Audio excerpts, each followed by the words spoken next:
nossas Bíblias aí em mão? É lembrar. Lembrar.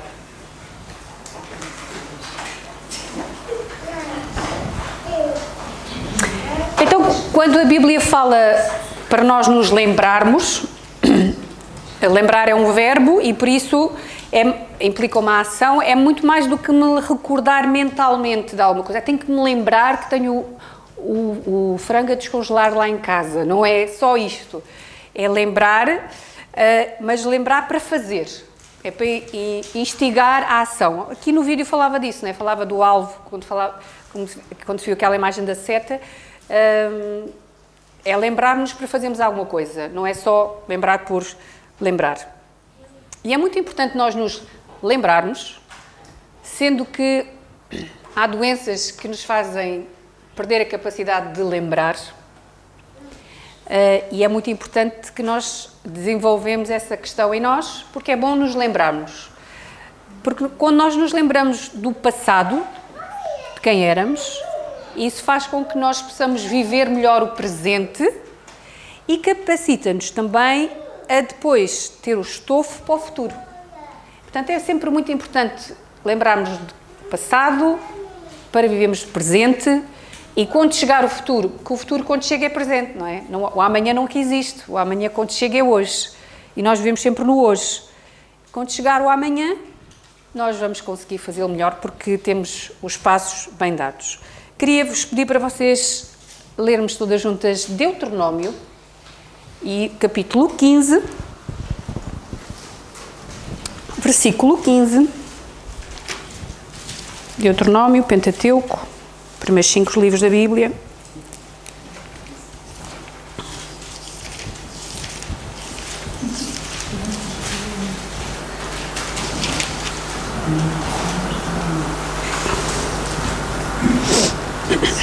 Quinze. Estamos todas lá? E a pedir uma de vocês que, embutida do alto privilégio que é ler a Bíblia em voz alta, o faça. E lembrar-te-ás de que foste servo na terra do Egito e de que o Senhor teu Deus te resgatou. Portanto, hoje eu te ordenho isso. Obrigada. Este capítulo está a falar da questão que podia existir de haver casos de hebreus que fossem escravos de hebreus. Ou seja, alguém que ficava muito pobre, com grandes dívidas, e que virava escravo para poder pagar as dívidas. E Deus é um Deus muito justo. Para já proibia deles venderem o próprio povo para estrangeiros. Ou seja, eles nunca podiam vender um escravo para ele. Ele estava sempre dentro do núcleo da nação e por isso estava protegido pela lei, não é? A lei de Deus. E podia-se dar o caso, o versículo 16 já fala nisso, de o escravo completar a dívida dele, o tempo dele, e não se querer ir embora, querer continuar a trabalhar para o seu senhor, porque era bem tratado, porque era a família dele, então era dado essa possibilidade. E quando Deus está a descrever aqui esta questão da escravatura, para pôr os pontos nos is dali de que ninguém é mais do que ninguém, diz isto: lembrar-te-ás que foste servo, tu foste escravo na terra do Egito e do que o Senhor teu Deus te resgatou, portanto eu hoje te ordeno isto tudo do capítulo. Vais tratar os outros bem, vais cuidar dos outros bem, porque tu também já foste escravo e fui eu que te libertei. E este versículo, quando eu li, quando estava a pesquisar aqui na palavra lembrar, faz-me pensar tanto nós hoje, não é? Porque nós também já fomos escravas do pecado, nascemos assim, e foi o Senhor que nos resgatou. E por isso agora por isso eu te ordeno isso hoje, via ação a ser tomada, lembrar, passado, presente, o Senhor quer que eu faça, para depois abrir o caminho para o futuro.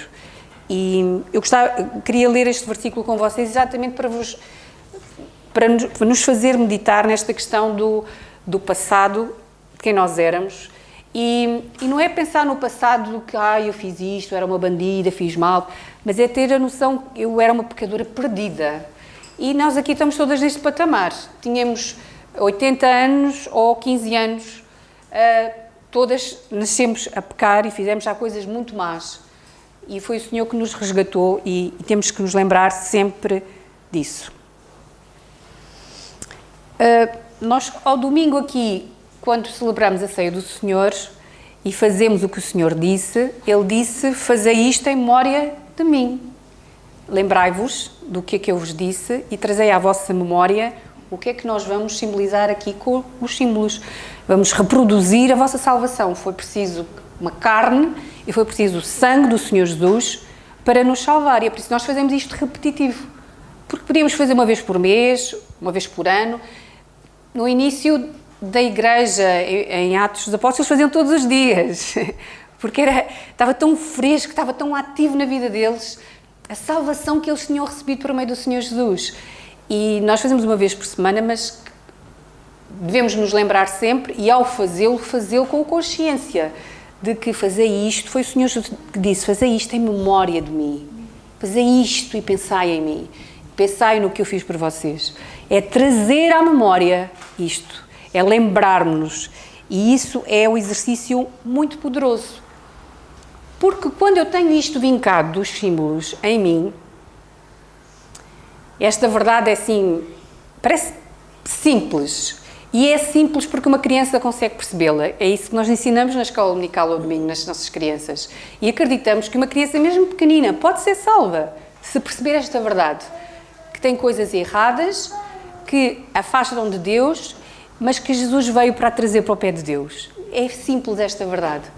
E quando nós ensinamos e acreditamos na morte e ressurreição do Senhor Jesus, isso capacita-nos a fazer coisas muito além e muito fora da caixa.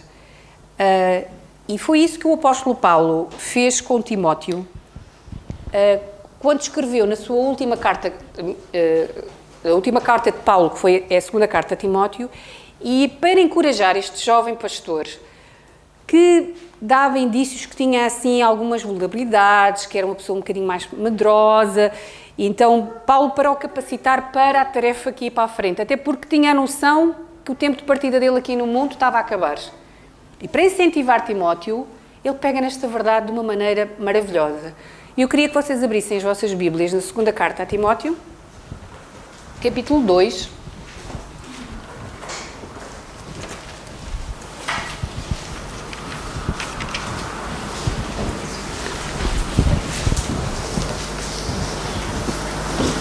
E o versículo que vamos fixar-nos um bocadinho é o 8.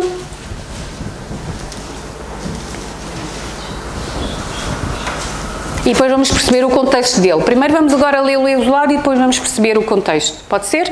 Então, segunda carta que Paulo escreveu a Timóteo, capítulo 2, versículo 8. E uma de vocês que o queira ler?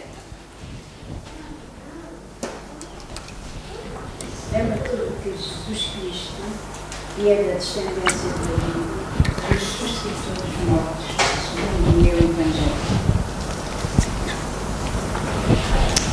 Paulo diz assim a Timóteo, lembra-te de onde é que isto nasceu? Eu vou-vos ler o capítulo 2 até ao versículo 13, de 1 ao 13, e vou-vos ler na versão King James. Ouçam, para vocês perceberem onde é que este versículo encaixa. E diz assim: Tu, portanto, meu filho, fortalece-te na graça que há em Cristo Jesus. O que ouviste de mim, diante de muitas testemunhas, transmite a homens fiéis e capacitados, a fim de que possam igualmente discipular a outros. Participa dos meus sofrimentos como bom soldado de Cristo Jesus. Nenhum soldado em serviço se permite envolver em negócios da vida civil, porquanto o seu objetivo é agradar aquele que o recrutou para a guerra. Da mesma forma, nenhum atleta é coroado como vencedor se não competir de acordo com o regulamento. O lavrador, que trabalha arduamente, deve ser o primeiro a participar dos frutos da colheita. Pensa bem sobre tudo isto que estou afirmando, pois o Senhor te fará compreender tudo. Recorda-te, versículo 8, de Jesus Cristo, ressurreto dentre os mortos, descendente de Davi, segundo o meu Evangelho, pelo qual sofro pronto de ser preso como criminoso, mas a palavra de Deus não está algemada.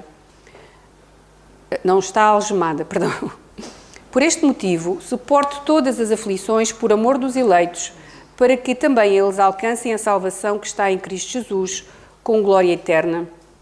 Esta palavra é absolutamente digna de crédito.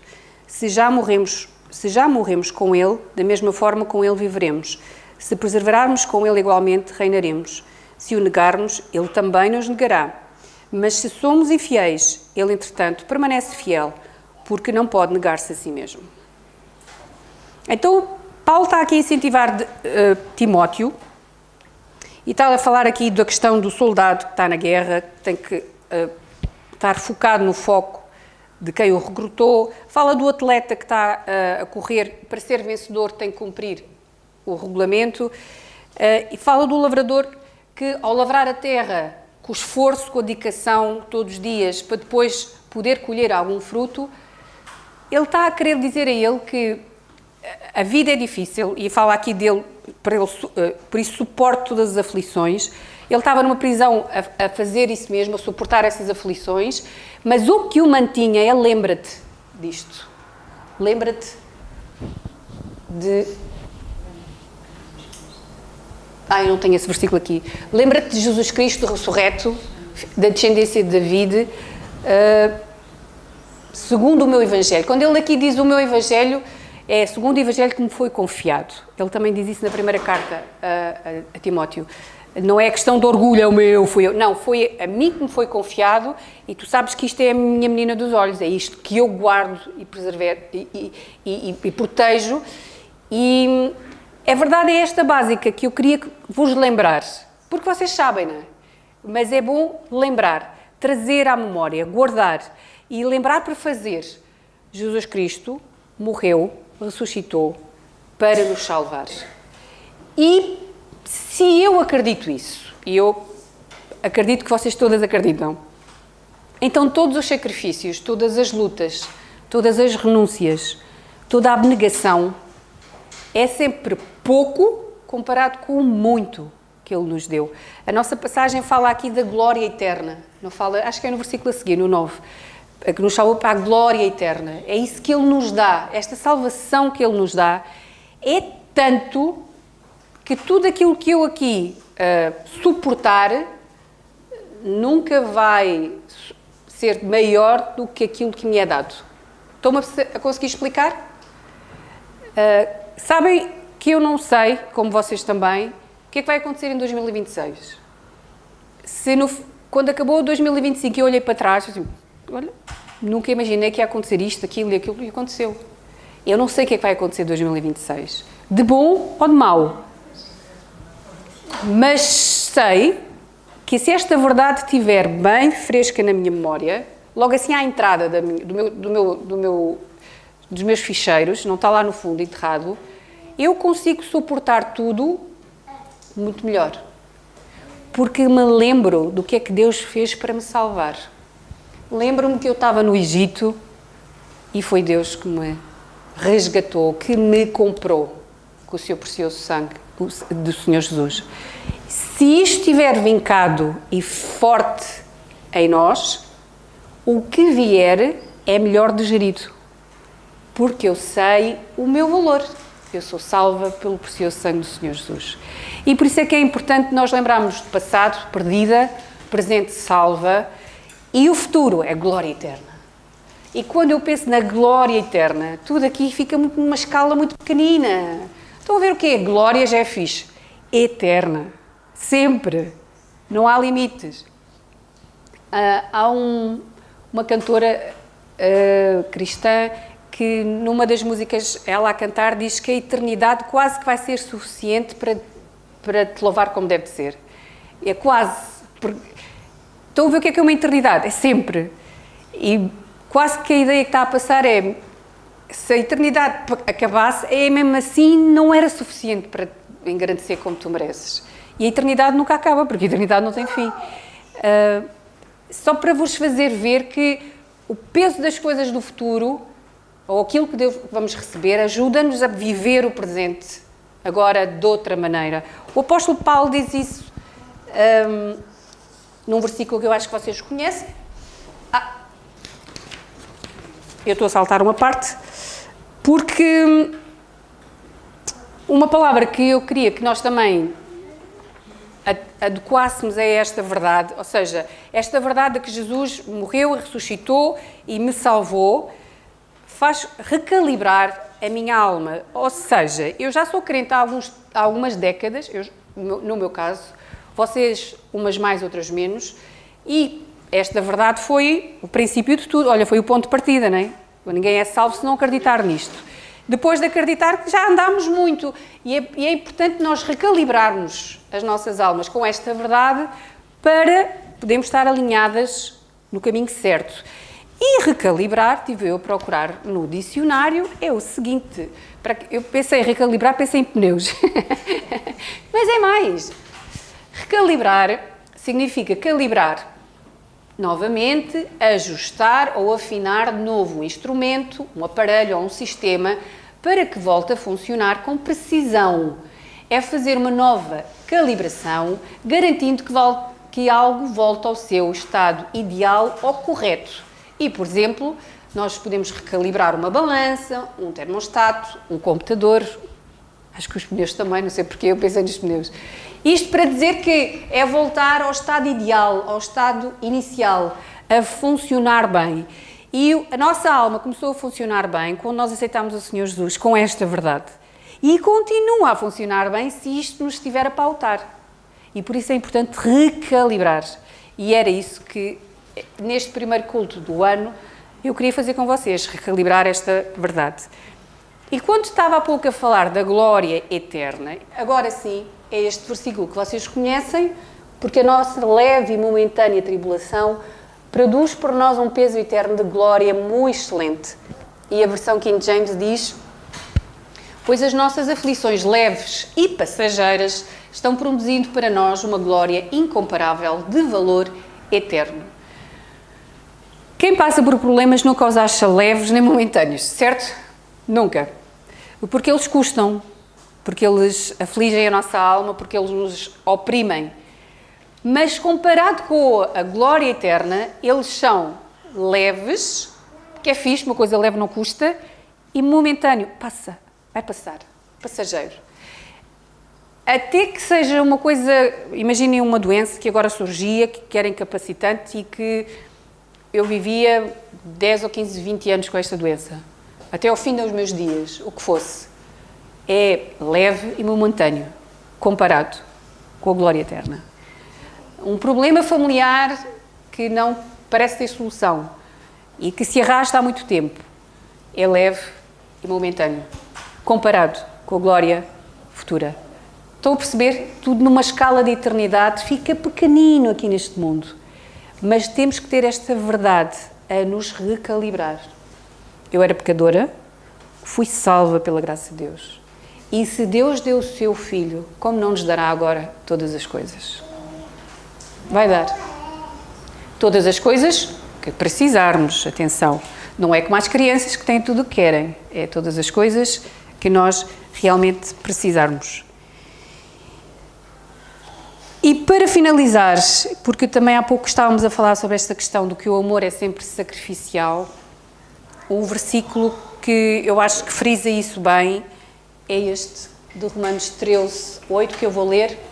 A ninguém deveis coisa alguma, a não ser o amor com que vos ameis uns aos outros, porque quem ama aos outros cumpriu a lei. Há uma coisa que nós vamos estar sempre a dever e sempre abaixo do que devemos dar, é o amor.